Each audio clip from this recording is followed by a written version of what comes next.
नमस्कार दोस्तों, स्वागत है आप सबका आपके अपने चैनल स्टडी विद एचपी स्वामी पर, जहां पर आपको हर दिन हाई कोर्ट, एसएससी इत्यादि विभागों हेतु समय पर डिक्टेशन उपलब्ध करवाया जाता है।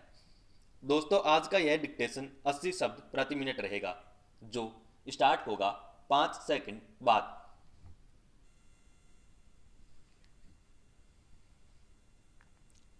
स्टार्ट।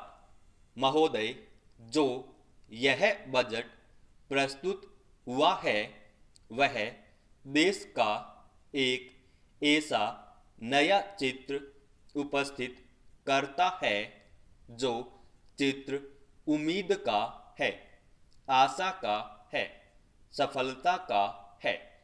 इसमें नए कर ज़्यादा नहीं लगाए गए हैं और जो थोड़े से कर लगाए भी गए हैं वे इस ढंग से लगाए गए हैं कि सभी लोगों पर उसका बोझ पड़ता है। इससे भी उनको निराशा हुई है।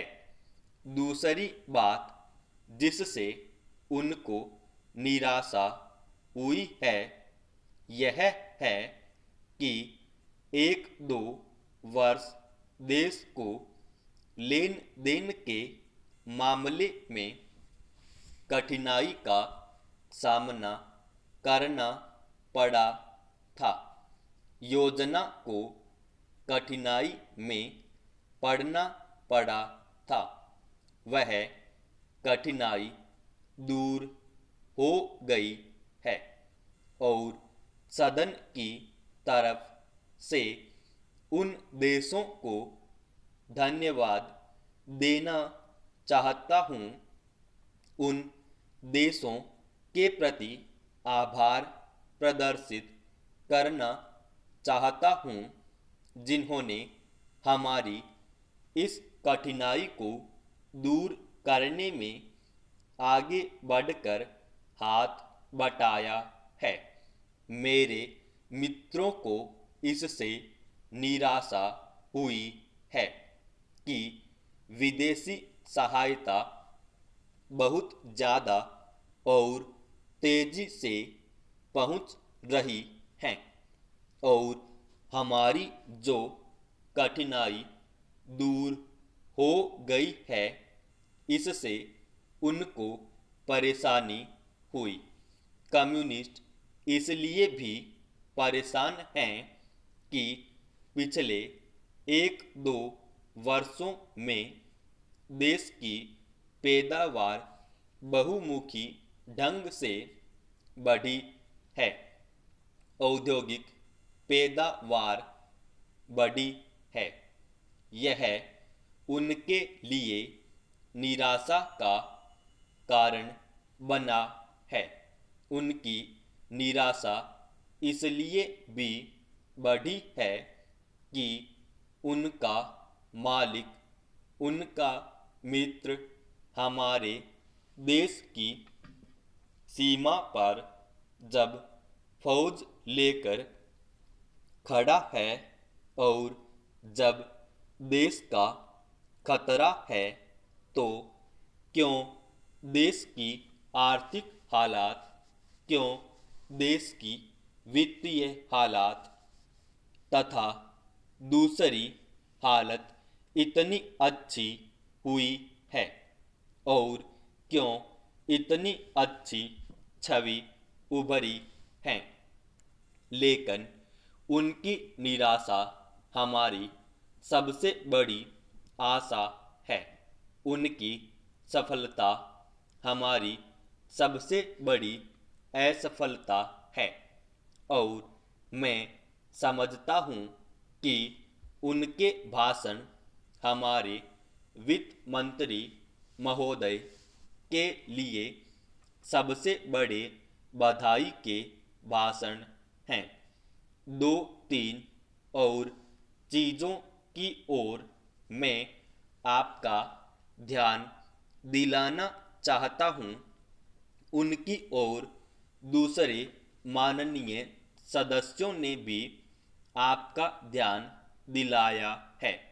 हमारी सरकार का ध्यान भी उस ओर गया है, लेकिन मैं समझता हूँ कि उन पर और अधिक ध्यान देने की आवश्यकता है। पहली बात तो यह है कि जब चीज़ों की पैदावार बढ़ रही है, जब देश उन्नति की तरफ जा रहा है, तब भी देश में कीमतें बढ़ रही हैं। महोदय, यह मानना कि उनको रोका नहीं जा सकता गलत है। इस महंगाई को रोकने के लिए कुछ विशेष कदम उठाने होंगे, कुछ विशेष करने होंगे। एक विशेष चीज जो इस बजट में आई है और जो घबराहट काम पैदा करने वाली है, यह है कि देश की पैदावार तो बढ़ रही है, देश का विकास तो हो रहा है, लेकिन इसके साथ ही साथ देश में बेकारी बढ़ रही है और खास तौर पर पढ़े लिखे लोगों की बेकारी बढ़ रही है। लोगों का बेकार होना खतरनाक चीज है। हमारी स्वतंत्रता के बाद शायद यह पहला अवसर है जब हमारी स्वतंत्रता के ऊपर एक आघात हुआ है और हम जिस प्रकार अपनी स्वतंत्रता को प्राप्ति के समय अपनी वर्चस्व बलिदान करने के लिए तैयार थे, उसी प्रकार इस समय भी हमें तैयार होना होगा।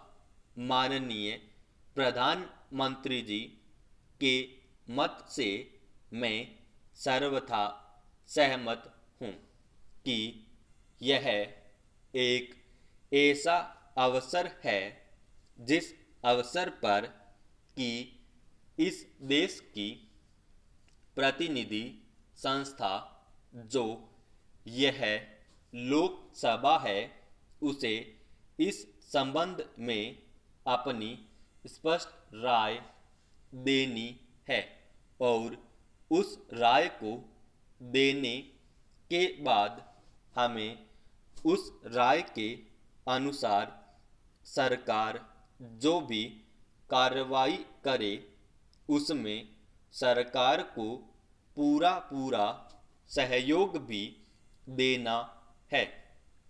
प्रजातंत्र में प्रजा के पूर्ण सहयोग के बिना काम नहीं चल सकता, चाहे वह कोई छोटा काम हो या बड़ा काम हो। फिर यह तो हमारी स्वतंत्रता की रक्षा का प्रश्न है और ऐसे अवसर पर प्रजातंत्रवादी राष्ट्र को उसकी सारी प्रजा को सरकार के साथ सहयोग के लिए तैयार रहना चाहिए। मैंने यह बात कई बार कही है और मैं फिर इसे दोहराना चाहता हूँ कि अनेक ऐसी बातें हैं जिनमें कि भिन्न भिन्न राजनीतिक दलों के होते हुए भी सब राजनीतिक दल मिलजुल कर काम कर सकते हैं। यह एक ठीक इस प्रकार का अवसर है मैं अपने प्रधानमंत्री जी की वैदेशिक नीति का बड़ा भारी समर्थक रहा हूँ और कल इस सदन में इस संबंध में जो बहस हुई उससे भी यह पूरा परिणाम निकाला जा सकता है कि जहाँ तक हमारी वैदेशिक नीति के सिद्धांतों का संबंध है वहाँ तक इस सदन का कोई दल इस सदन को भी सदस्य उन सिद्धांतों के विरुद्ध नहीं है। कल मैंने बड़े ध्यान से अपने साम्यवादी दल के नेता का भाषण सुना। उन्होंने यह कहा कि मूल प्रश्न हमारी मूल नीति के समर्थन का है। समाप्त।